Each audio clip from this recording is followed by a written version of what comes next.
You prioritize freedom of speech over misinformation and hate speech. Well, you know, who's to say that something is misinformation?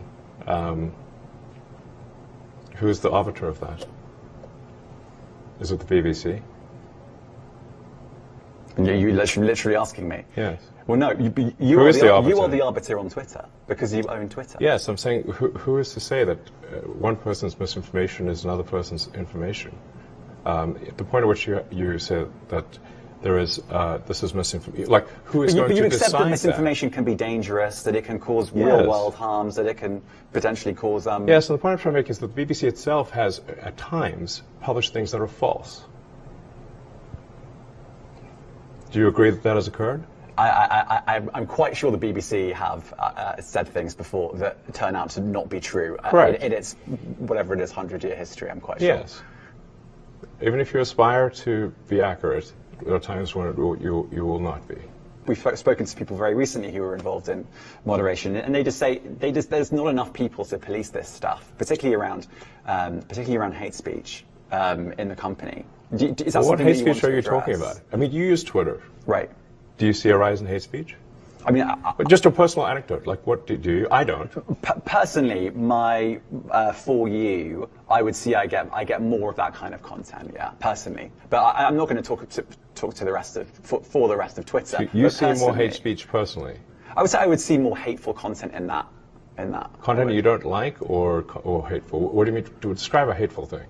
Yeah, I mean, you know, just content that will solicit a reaction, something that may include something that is slightly racist or slightly sexist, those kinds of things. So you think if something is slightly sexist, it should be banned? No. Is that what you're saying? I'm not saying anything. I'm saying. Well, I'm just curious. I'm trying to understand what you mean by hateful content, and I'm asking for specific examples.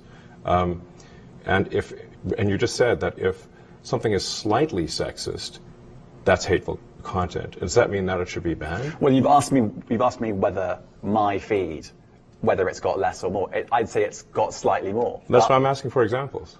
Can you name one example? I honestly don't use.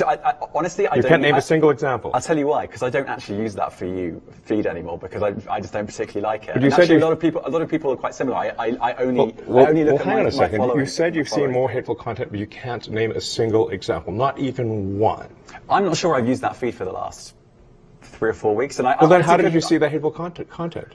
Because I've been using Twitter since you've taken it over for the last 6 months. Okay, so then you must have at some point seen for you hateful content. I'm asking for one example. Right. And you can't give a single one. And I'm saying then I say, sir, that you don't know what you're talking about. Really?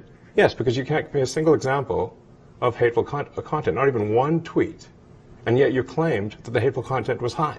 Well, that's false. No, what I claimed... You just lied. What I claimed was there are many organizations that say that kind of information is on the rise. Now, whether it has on my feed or not...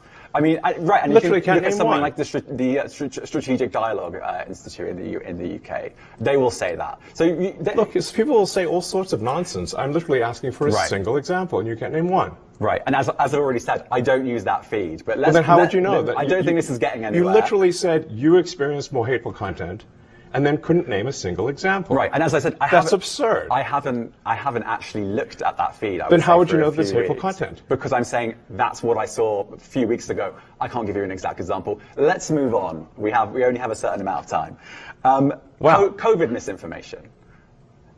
You changed the COVID misinformation. Has BBC changed its COVID misinformation? The BBC does not set the rules on Twitter, so I'm asking you. No, I'm talking about the BBC's misinformation about COVID. I'm literally asking you about, you changed the labels, the COVID misinformation labels. There used to be a policy, it then disappeared. Why do that? Well, COVID is no longer an issue. Does the BBC hold itself at all responsible for misinformation regarding masking and side effects of vaccinations, and not reporting on that at all?